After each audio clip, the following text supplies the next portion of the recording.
It's episode 38. On the pod with me today is Clarice Lin. Clarice, originally from Singapore, has been named one of the top social media influencers to follow by Planable. We talk about starting your own YouTube channel and getting your first 100 subscribers. We discuss working out your objectives, setting up, content creation, how to grow and promote, fab tools you can use, and then focusing on getting from 100 to 1,000. Please enjoy the episode, and thanks for being a fab listener. Support me by subscribing and telling your friends. Welcome to the Johnny Ross audio experience. I'm Johnny Ross, founder and digital marketing strategist of Fleek Marketing. Each podcast I'll be bringing you an expert to inspire you, to give you some great business growth takeaways, and to get you thinking about marketing and the bigger picture of how businesses can improve, adapt and grow. I look forward to sharing this with you on each podcast, so here we go.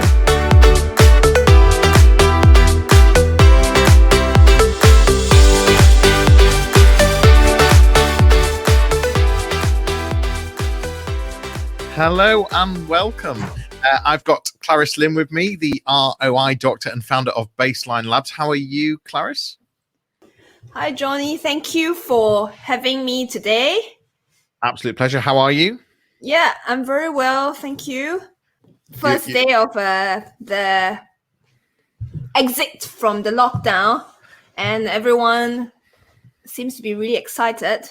We should be out partying and hugging, and we should be eating in restaurants. We're both being safe, talking about YouTube online today, aren't we? No, I think we are at the right place. I think go join the crowd. Go where everybody else is not going. Absolutely. So welcome if you're listening on the podcast, and brilliant if you're watching us live as well. We are live streaming on Facebook, on LinkedIn and on YouTube. If you've got questions for myself or Clarice, please do use the chat. We'd love to have conversation with you, so please do that with pleasure. You're from Singapore originally. Where you moved to London, 11 years ago? Yes, I moved here in 2010 March. So it was a great day, I think, when I arrived on the plane at Heathrow. And then ever since then, I've been here. A decade has passed. Can you imagine that? More than a decade. Wow. Time flies, hey? Yeah. And I'm privileged to have you here. You've been named as one of the top social media influencers in 2019 by Planable. You also, you've spoken at many conferences. In fact, we met at a conference, but you've spoken at some big conferences, notably Inbound in Boston. So it's brilliant that you're here, and you work with some big clients as well. Prior to setting up your own business, you've worked with some big clients. Yes. So what we're going to be talking about YouTube, and we're going to be talking about how to start a channel, how to grow a channel. We're going to talk about things like picking the right content. We're going to talk about growth and the tools that you could use. What's your fascination with YouTube, Clarice? I think my fascination, so to speak, started probably a couple of years ago. I realized, there were a couple of channels. So when I started doing marketing, I was looking at the different channels. And most recently, especially in the last 2 to 3 years, I noticed that more and more people are actually using YouTube. Notably, YouTube has a search engine, and that got me thinking that actually businesses shouldn't just be on Google, they should actually be on YouTube. And a lot of I think many businesses haven't really focused on using YouTube because it's it's more work. And some people can't really see the return straight away. So they are slightly reluctant to get started on that because they see it has this big mountain, like, climbing the Himalayas or, so to speak. And they just little bit daunted. And I would agree, actually, for myself, coming from a more analytical background, more logical, speaking like design or kind of creating content I would say creating content via text posts would be something I'll be more comfortable with. Pictures or images is kind of something that I had to pick up, and videos or editing videos or getting comfortable like how videos work and everything else. It looks easy when you watch the TV, but when you're actually doing it, it might not be that straightforward for certain people. And it can kind of, when you start having these conversations in your head thinking, oh yeah, I need to do this, like, do I need to do it like Hollywood style, like everyone's video is so good, whatever I say on the video, would people want to watch it, all this internal dialogue. And that can just, oh yeah, let's think about it, later or next year. So what they don't realize is they are missing out on a very great opportunity, because these days most people don't just go on search on Google looking for answers, and they also go to YouTube to search, for answers, has the resources, looking at how people demonstrate certain things. So it's a growing platform, and everyone should actually get on there, or every businesses, if they really want to grow. I'm not talking about your local bakery or like the supermarket. I'm talking about if you have like a business, maybe you're selling like a certain product that's not your day-to-day, something that you use. Like if you are selling toilet paper, I'm not sure if that would be a good, YouTube channel, but I'm talking about like the other businesses.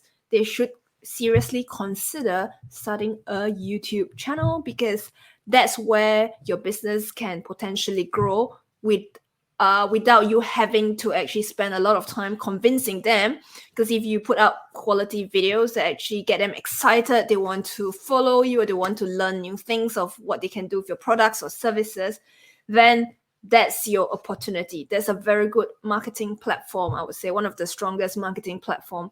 And it's definitely not the easiest to start with. But once you have it, and then you just, grow from there. Yeah. I'm going to tap into a couple of things that you just mentioned there, but Stephen Mitchell, who's watching us right now, for everyone that's listening on the podcast or maybe watching YouTube at a later date, this is May the 17th today. So it's recorded May the 17th, 2021. And yes, we are in the roadmap. We're in the next phase of being let out. And Stephen says, just because you can doesn't mean you should. So I think both myself and Clarice are sort of saying the same thing. So it's good to hear. Now, Clarice, just to go back on a couple of things there, you talked about, should it be Hollywood movie style, really well branded, etc. What about if, how important is the quality? And the concern I've got, or certainly some people listening or watching, is that, if they've got a very good brand, how important is it that sort of high quality transfers into YouTube? Or is it, or does that just slow things down, increase the cost? And is it more about the content, or is there a balance? There is a balance. So what I would say is there are 3 foundation factors you should consider. One is definitely, before anything else, is actually the usefulness of your video. Is it answering a question? Is it valuable information for your customers, for your clients? Is it useful? Is it relevant? What message is going to go into that channel or to that video? That's the most important part, even before the quality of your video. Because if it's like useless, unless you're like maybe a comedy channel or something, you're just there to joke around and things, so you're entertaining, so that's a different thing altogether. But if you're there, using YouTube to promote your products and services, then the first and foremost is, how useful is your video to potential customers? Relevance. Yeah, usefulness, relevance. That's number one. And then we come into the quality of your video itself, your image, your videos, your frames, and then the audio. Because that's the 2 things, which is when people watch a video, they want to see you, not necessarily like Hollywood style. Like everyone who has a phone could work. You don't need to buy a new gear. I think that's relatively, good enough for that. And then audio is just, try not to record in a noisy environment outside, especially if you are new, because there's a lot of background noises. So if you are not very good with that, first, the most I would say the pro tip for someone who doesn't know much about sound is record at home. quiet. Make sure nobody else is at home, probably, or you're like in a room that's maybe soundproof, hopefully, and tell everyone else not to shout during that time when you do your video, and you're fine. Or you could do it in your car too, you know? If you're in a car, if you have a car, it's quiet, you're sitting in your car, nobody's interrupting, that's good enough. You don't have to worry about editing your audio or something. That's difficult territory. So we're saying that it's okay to have to use an iPhone to have sort of something that's a touch shaky depending on how you're holding it, but it no, it's not okay to have it shaky. Tell me more. Yeah, the thing about shaky is it gives people a headache when you actually shake around too much. So when I say with an iPhone, I'm hoping you would at least get a stand or something, or someone else is actually holding it for you, and you're not like moving it like this, because it gives people a headache. So that's a really good point, isn't it? So all you need is a tripod or something that you can stand something on, or even in the car you could stick something to the windscreen or whatever else. This is of course not whilst driving, of course. So yeah, I get that point. And one of the things you said, this isn't just for the local bakers, although what's wrong with the local bakers using a YouTube, but how big do you I was sort of hearing in that you've got to have big aspirations, but how big do you need to be to find that YouTube is worth using?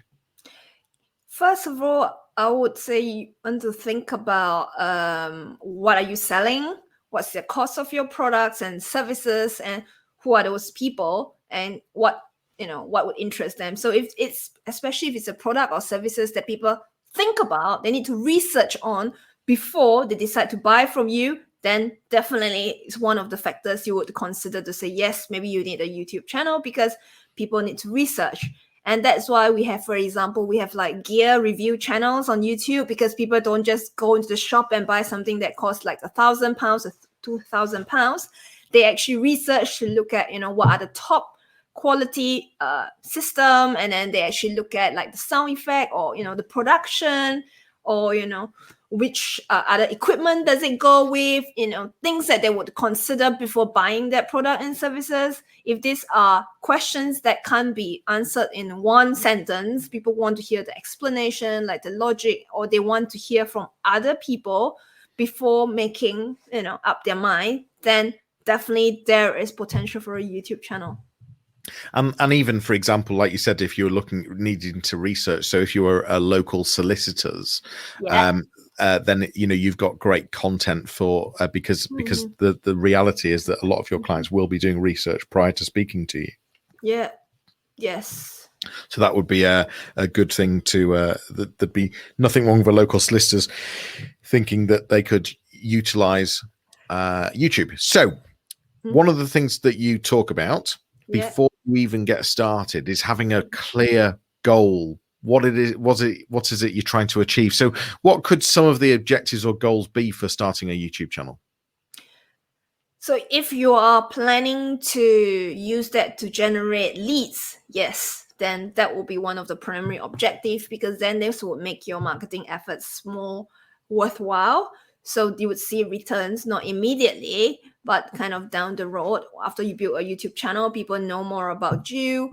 They feel familiar with your brand. It's just like do you know back in the good old days when you're watching TV series and then you're watching the actors on the show, and then some people, after watching the entire many different production that the actors or actresses have acted in, they actually think they know the person. Oh, totally. Kind of, oh, absolutely. A little bit like this. But I'm not talking about acting, but in general, like if they hear you talking, they feel like they know you, or they feel that they could trust you just because they hear you speak often, or they see you interact with other people. They just feel more at ease. It's the trust thing, especially if you're asking them to hand you, maybe a couple of thousand, or even over like a period of time. This is like a consideration, whether they trust you to buy from you, or maybe even because they trust you so much, even if they don't buy it, they will tell someone else, like their friend, to say, hey, I was watching this YouTube video the other day and then it was really useful. I think if you want to get something, maybe you should consider, this person or this business, and then, pop over the link to your video so the person can watch it themselves. So I think that's definitely very useful. You've made a really good point there that you were talking about, you watch your favorite TV show and you get to know the actors and you think you're the friends. I was doing a Couch to 5K recently, and I chose on the app, you can choose a different person to be coaching you. And I chose Sarah Cox, the English broadcaster famous for the Radio 1 breakfast show. And by the end of it, I honestly thought that, we were great pals. and she'd be running all this with me, and and cheering me on. I mean, obviously I knew that we weren't, but it's so true what you're saying here. And I think the reason you're getting this across is that by having that content out there, it gives you the ability for potential clients to start feeling like that. Yes. Helping them feel confident about, potentially working with you or buying products from you. Yeah, it's so powerful. So we've got our objectives and goals, and that's trying to understand what is it we're trying to achieve? Is it lead generation? Is it brand awareness? Is it are we trying to signpost people to a particular thing? Yeah. How do you go about setting up? Because of course this podcast video is all around starting a channel, but then growing. So we're going to start with the start. Talk to me about the setup. So the basic thing would be to set up an account with YouTube, and then you would, have this like really the banner thing on top. You have a little profile, you decide on the name, but all of this could be changed later. And then a description, you kind of put it on. That's more of the technical setup of it. And the most important part comes when you actually need to think about the content that you want to put on it. Like, do you want to have a weekly schedule? Do you want to, publish videos twice a week? Or do you want to, what style would you want to present? How long would you want your video to be? I think especially for starters, they are a little bit hesitant because they're not sure, should I have a long video? And then they get they get a head all around this nitty-gritty. But what I would recommend for like a beginner, not that comfortable on video, you could aim for maybe 2 to 3 minutes as a start, or maybe a bit of a stretch, 5 minutes if you can, if it's possible. So you kind of plan out your videos beforehand. What are the different topics that you want to be recording for, maybe at least for 10 videos, at least ahead for a start, or maybe just 5. So you will kind of get into this routine. What you need to do, very importantly, when you're starting your channel, it's not just even about setting up. It's about how can you maintain this consistency, uploading this video on a regular basis. Are you going to load up one video and then disappear for 2 months? Or are you going to have, 4 videos per month because you're going to push out one video every week at that time? So you need to plan out your content because you don't want to start thinking about what to record when you whip out, your phone to record your video. You don't want to think about, what should I talk about today? That's not very strategic, because then you will find that at the end of this session that you have carved out for recording turns out to be a brainstorming session with plenty of stop and record, because you realize that, okay, yes, I've talked one big thing, but what was the main point that I want to deliver in this video? So you want to plan what's the message of this video that you want to promote or you want to explain. So you put that out in advance, carve out a session where you plan out those videos. And if you're not comfortable with just talking on the fly, what you could do is, write out a couple of sentences or questions, outlines that you feel that you're answering those potential clients' questions. So you kind of write it out, and then you can refer to those questions and answer those questions as part of the video. I find that it makes things much easier, especially if you're not comfortable with even looking at your own camera. It's like, actually, personally, I have to confess that even for myself, I find it difficult sometimes to talk to a camera and deliver because I'm slightly conscious of that, if that makes sense. I find it easier to have conversations or recordings with a real person. It can see at least a person, or I know there are people watching, because just me staring at the camera, I'm like thinking about how I would look. So that's kind of something that sets me back in terms of how I would talk. But then if I'm sitting in front of a potential client, like I'm talking to you, I will be able to present all the points as if I'm answering the questions. That's weird, but that's kind of how it works. So if having those questions out there is going to help you to answer those questions better, that will be kind of an easy start. You talked about consistency, so it's more about consistency than how often, and it's sort of, you know, agreeing with yourself. Well, okay, I'm going to do it once a month, once a week, twice a week, but it's the consistency part that's important. Yes. Yes, definitely. So if you just started and if you really want to grow, you would definitely need to go at least once per week. Like if you want to go maybe once per month or twice per month, that's maybe if you're like a bigger channel, you know, those people can't wait to watch your videos. So you can stop for like a week or so or 2 weeks. Because what I find is usually when you are starting out, like if you don't even have your first 100 and then you start and stop, it's not really going to grow. Because usually what happens is the growth comes when, okay, think about it this way. If you are publishing like 2 or 3 videos already, and then people watch one of your videos, they can watch 2 of your other videos. So YouTube starts to know a bit more about your channel, what people like to watch. But if you have only 1 video like this month, and then 3 months later, you decide to publish your second video, then YouTube is kind of, they don't have much data to work on. And they're also not sure whether it's the same thing, if it's like related, because you lost those people who watched your first video. Because what happens is YouTube algorithm works this way, is that they will always show you more of the videos that you have just recently watched. So if you're watching some videos that you have watched, like maybe you like some videos that you watched maybe like 3 weeks ago or 4 weeks ago, so their videos would surface less if you started watching 3 or 4 other new channels and you started watching more of their videos. So YouTube will start recommending you more of those recent videos that you have watched and less of those. So if you stop, you're basically out of the game. Is it that bad? And then you have to re-enter the game again. So it's kind of like that, you know? Do you know what I'm saying? Yeah. I do. You're reminding me that there's a gap in my podcasts, and I'm feeling really bad. What happened to that? I got busy. Right, it's okay. Only a small gap.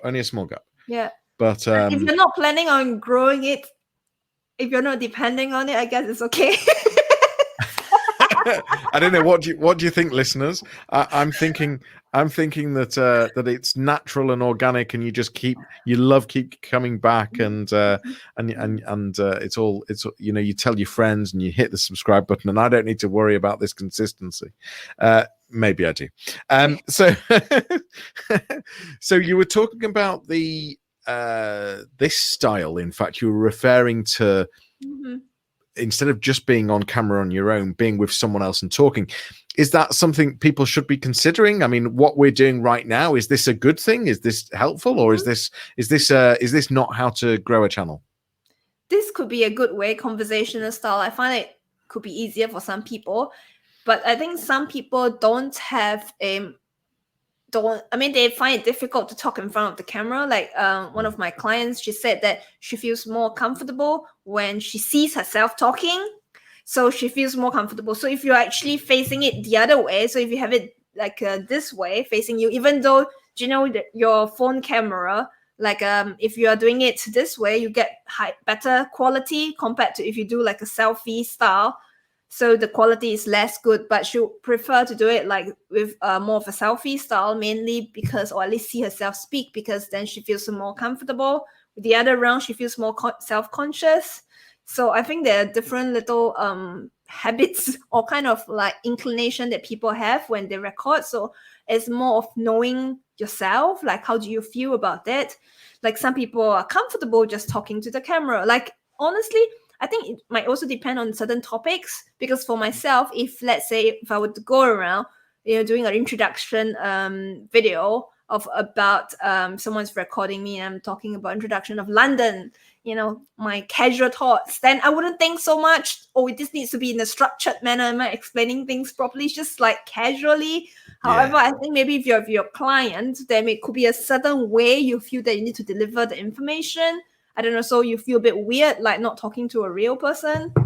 So I like one of the tips there, and just for people that are listening and not watching and can't see, you were talking about the back of your phone is a higher density camera, and also perhaps using it that way so that you can't see yourself is a way to solve the I don't want to see myself on camera issue. So that's really good to know. Now, we talked about content. You talked about how it's really good you've got to have a clear idea on what the content's going to be. You don't want to just get there and be ready with your phone and not know what to talk about.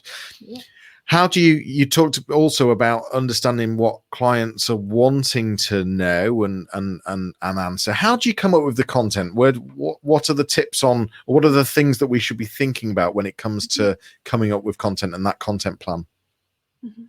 So there are a couple of ways. One is for your existing clients or before they become your customers, what are the questions that you would get in your inbox? Or what would be the questions they would ask you if they get on a call with you, or if you are on social media already, whether those DMs that you get, what kind of questions are you getting? So that would be a good starting point.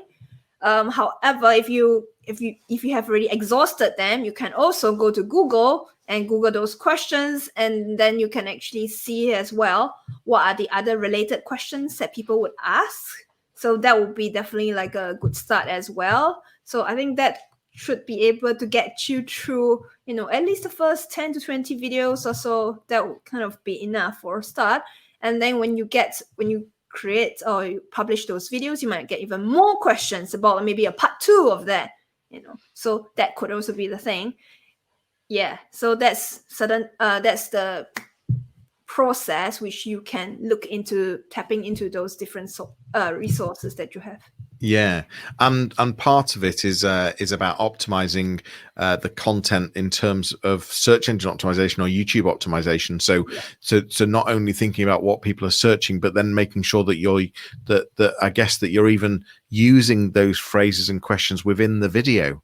So, should I be sort of plastering YouTube optimization 10 times right now? YouTube optimization, okay. so that YouTube picks up on it and says, "Oh, they're talking about YouTube optimization. Let's put them higher." No, that would kind of spam. Yes. Yeah, that's not something. I think the key part is probably like you would include those keywords as often as you would mention them in a conversation. Naturally.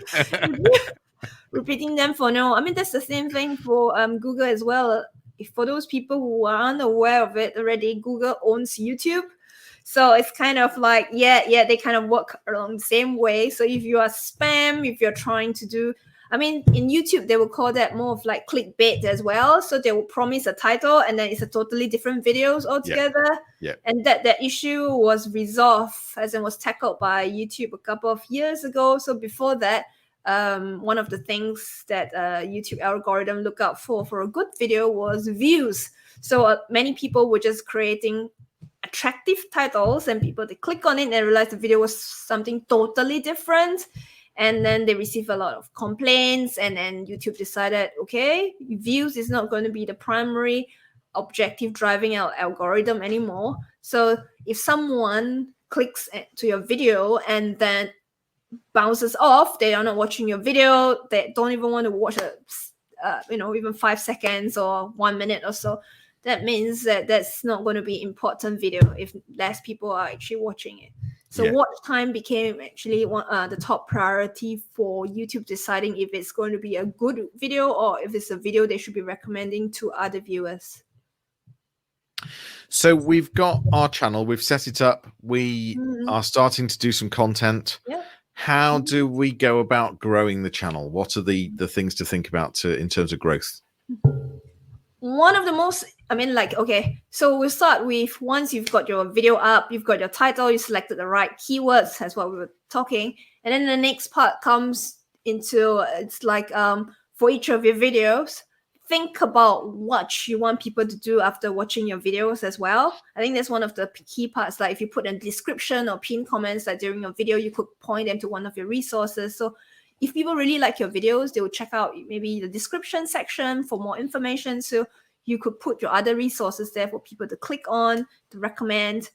And the other thing is more of the technicalities is if you've noticed, like after you finish watching a video, you have this end screen. So you would put maybe your other videos there, or, asking them to subscribe so they could check out other things, resources that you have there.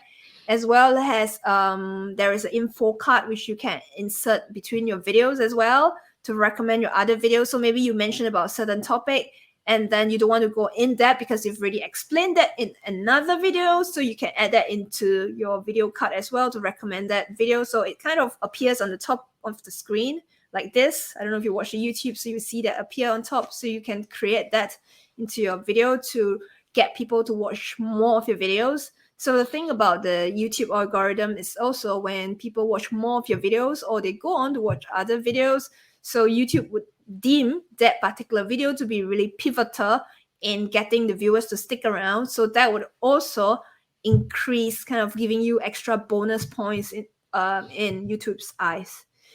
And once we have that, the other important thing, which is kind of the effect, is most people underestimate the impact of that and don't think that much, is that they actually, especially if you are starting a new channel from 0 to 100, is you have to promote your channel. When you start from 0, you upload like 3 videos and then you're like, why is there no one subscribing? Yeah, it's because nobody knows about your channel. So YouTube is not, okay, let me repeat that. YouTube is not going to promote your channel for you, okay? So they have other better things to do because you're not helping them right now. You're starting a channel. They are providing you a free service for you to upload your videos. Remember, everything is for free. And then you're expecting them to give you some of their resources to promote your channel. Fat hope. So forget about that.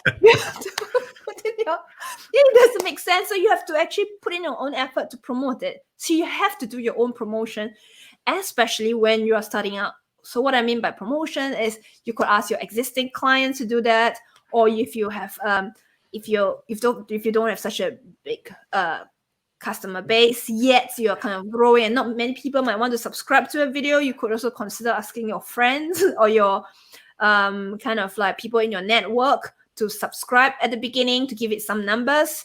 So what happens is, and those numbers get up to a certain extent and people see some subscribers, that could also attract a couple of other subscribers, so that would help. But also most importantly, I think, is if you have social media platforms, if you have a certain number of followers, blast it out there every time you're uploading a video, or even before you started the channel, get them to subscribe to it. Or if you have an email list, get them to subscribe to it. Tell everybody, or every potential clients, or kind of like existing clients, whatever, tell them about it. Maybe they want more information, so could be interesting for them. So do that. Promote your video. Promote. Yes, that's really, really important. Like most people kind of grossly underestimate. They think that by sitting around creating this video and then you're like, done, let's do the next video. No, you need to actually promote it. And even, for example, just including it in your email signature. That's really simple stuff.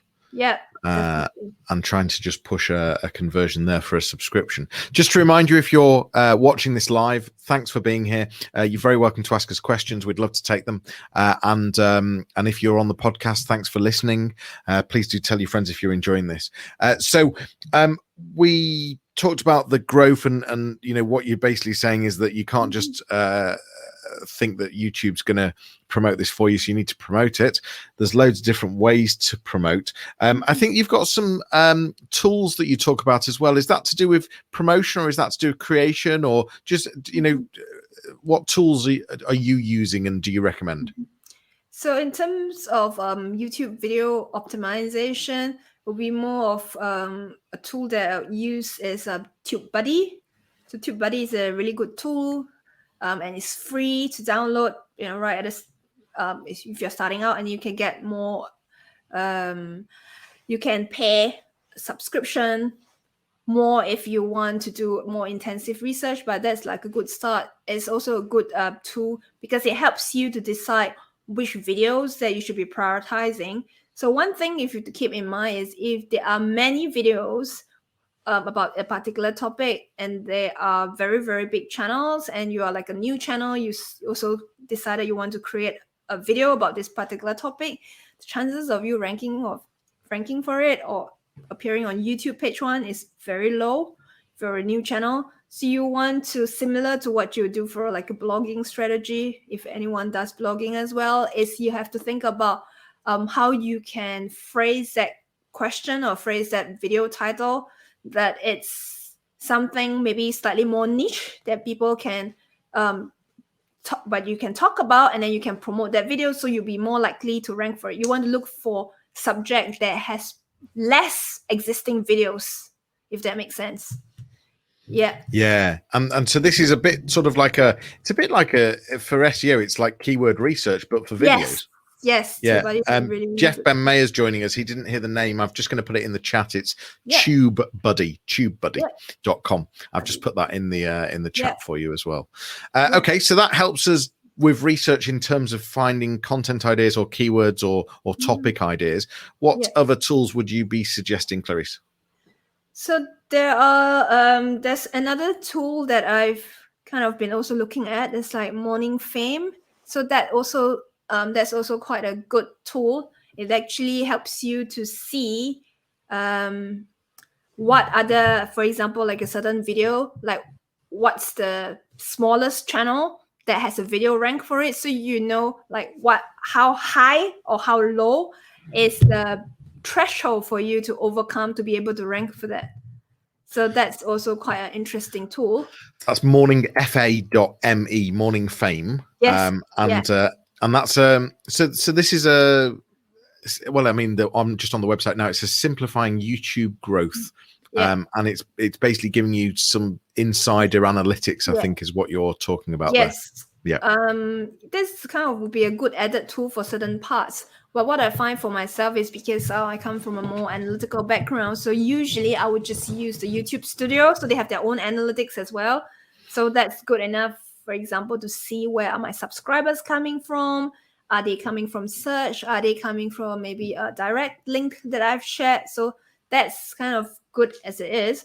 Morning Fame is what I find is good is actually to find maybe ideas from other videos, and you can also see some of your progress of your videos. Like for example, if there are certain videos which has started promoting your video, so what happens is the more popular your video is, so YouTube would actually put your video as part of like related videos for other videos, if that makes sense. So you can see like, oh, 2 other videos have just sent views to this particular video. So I find it always quite encouraging also in a way, so you can actually see progress, and then you can check out those channels, because the reason why YouTube recommended your videos to those viewers is because the subject is related. So if you are looking for additional content ideas, you could check out those channels as well to see what other videos do they have. Is there like a particular video about a topic that is related to your channel, and then you could create a video about that. Yeah.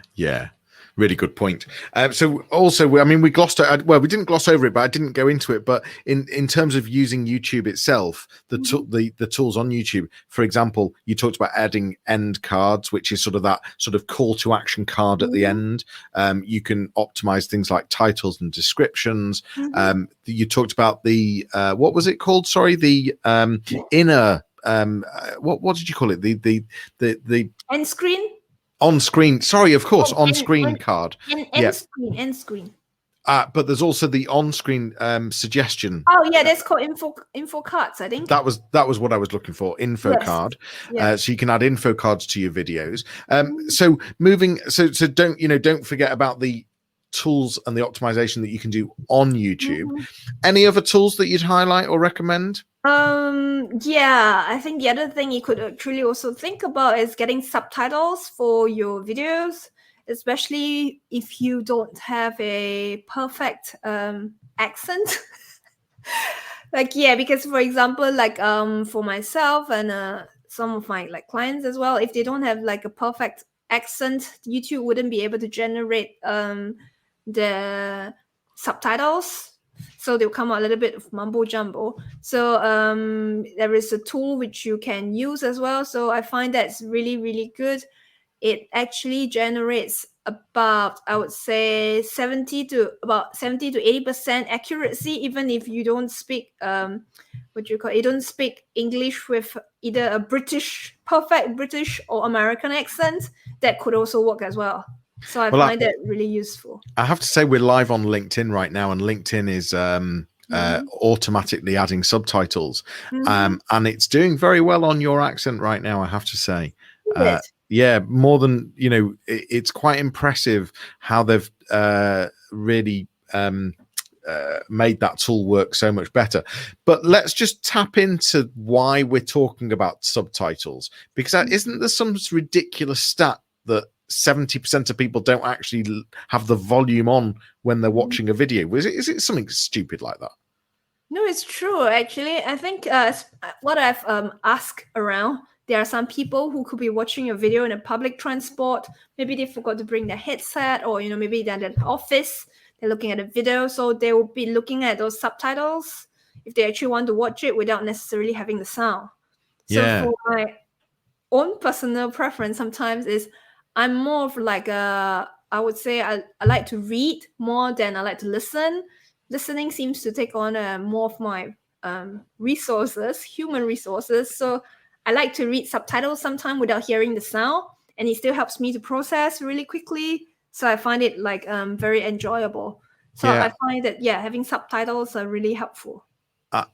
I'm exactly the same, and there's certain times when I would rather listen, and there's certain times when I don't want the volume on because I'm maybe, as you say, in a room, or maybe it's nighttime or whatever it might be, and the environment that I want is actually just to be able to read. So what we need to do as marketeers, or setting up our own channel, is make it easy for potential clients, potential customers to access our content. So adding subtitles is really important. Now you could allow YouTube to turn them on, but what we're saying there is the accuracy isn't great. But what I think I'm also hearing is that you could go to another step of overlaying subtitles onto the video already, and adding some branding with that as well. So it's just taking it on to the next step and making it more accessible. Yeah. So just to sort of round up a tiny bit, if we just to take this to the next level, we've hit 100 subscribers, we've hit the magic 100, and in fact YouTube allows us to do more things when we hit 100. But what's the next step? How do we keep the momentum going? How do we get to 1,000? Could you sum that up in a couple of minutes? What are the next things that we need to be thinking about? Think about creating longer videos. I think that's one of the next steps, because what happens is the longer your video is, then what happens is YouTube find that longer videos are meaningful for them, because then you can add more ads into your video if you actually allow them. So that allows YouTube to offer advertisers more options into your videos. So that would actually help. Also, the fact is, if people watch more of your, if they actually watch a long video from beginning to end, that indicates a stronger interest in this particular topic. So it's also a very strong signal as well. So that's very helpful. And the fact is, when you get more people watching more of your videos, clocking up those minutes, so it's indicating to YouTube that this channel is really popular. So they start to actually help you. Now they start to step in to actually help you to promote your videos to other viewers on the platform. So that's when you start. So at the beginning, when you are growing from 0 to 100, you might look at your YouTube analytics and see that most of your traffic is coming from your own promotional tactics and strategies on social media platform, your email list, maybe your friends. What happens is, when YouTube is actually starts promoting your videos, you will realize that in your traffic sources reports in YouTube analytics, you will see more of those traffic coming from YouTube search and even Google search. So that you would find that, okay, once you've hit that, you know that now you're getting some of YouTube's resources to help you, and that really helps you to grow even quicker. And that's in YouTube analytics, is it? Yes, you can see that in YouTube analytics. There's a tool for free for everyone who is really serious about growing your YouTube channel. Actually, the other thing is, you could even download the app you have an app that you can YouTube Studio, so you can just look at it and see what are the different traffic sources. I find that for people who are not they get overwhelmed by reports, I think that the app itself, like the YouTube Studio app, for you to just download and look at things is easier to navigate. If you're not planning to do deep dive analysis, that's just a good overview for you to see, if you're growing faster after you uploaded your 10 videos, they will tell you for your last 28 days how many more subscribers that you're getting. So it's more straightforward, easier for channel owners or business owners who are planning to grow a YouTube channel. You will be more encouraged, I feel. Clarice, you help business owners grow their channel on YouTube, get subscribers. What's the sort of typical clients that you're looking to work for? If people are watching or listening right now, what's the ideal type of client that you can really work well with? Yeah, I would definitely would enjoy and would like to work with business owners who have their resources and they are really serious about growing a YouTube channel. So this is like a commitment. It's like a middle term to long term investment. You might not necessarily get to see some customers like within this month, but if you are stepping up your game and if you're publishing one video per week, you will be able to see at least in 6 months to 12 months time, people discovering you through those search channels and coming through you. So there needs to be people, business owners who are serious to commit a portion of their time to create those videos as well, and then working like the strategy and setting up a process. Because if you want to do it properly. If you have no time and you feel that this is not of a top priority for you, then it's better not to do it, because then as what we were talking about at the start of our session, we talk about the start, stop. Yep. It's kind of you're out of the game and then you try to step in and then it's just a waste of time. Yeah. So that was definitely, yeah. And you're right. This sort of thing can take 6 or 12 months. It is a commitment, but once you get it going and once it sort of goes over the hill or whatever, then it really can start picking up. Clarice, if people wanted to contact you, what's the best way to find you online? Yeah, so you can find me at my website. You can check out my website, claricelin.com. I'm also on LinkedIn. I think if they see me, they could actually click on to my profile and take a look at my profile. They can send me a message on LinkedIn, or they can also send me an email at clarice.lin@baselinelabs.com. And your YouTube channel, what's your YouTube channel? Because you've got loads of videos, loads of helpful resources and vlogs on there. What should we search to find your YouTube channel? If you search by my name, Clarice Lin, that would work. And brilliant. Yeah, I mean, like once you hit your 100 subscribers as well, you can actually have a vanity link, so you can actually change it to your name. So if you type in like youtube.com/Clarice Lin, you will also find my channel. So that's why you should need at least 100 subscribers. Another reason why you need to hit that magic 100 to get that vanity URL. Yes, absolutely. This has been absolutely brilliant. Totally full. Jam-packed full of resources and tips and tricks, and I really love it. Thank you so much, Clarice. Thank you if you've been watching, if you've been listening. Please do tell your friends, please do tell your colleagues, subscribe, whether it be on YouTube or whether it be on your favorite podcast platform. But for now, it's bye from me. Clarice, thank you so much. We will see you soon. Yes, thank you very much for having me today. It's a very enjoyable session, and we'll see everyone soon. Yeah, take care. And thanks once again. Bye-bye. You've been listening to the Johnny Ross audio experience. Thanks so much for joining me. If you want to continue the conversation, head over to my website, fleek.marketing, or find me on LinkedIn. That's all for today. Please subscribe wherever you listen to podcasts. Tag me in your social media posts, and please leave me a review on iTunes. It will make a huge difference for me. I will see you soon.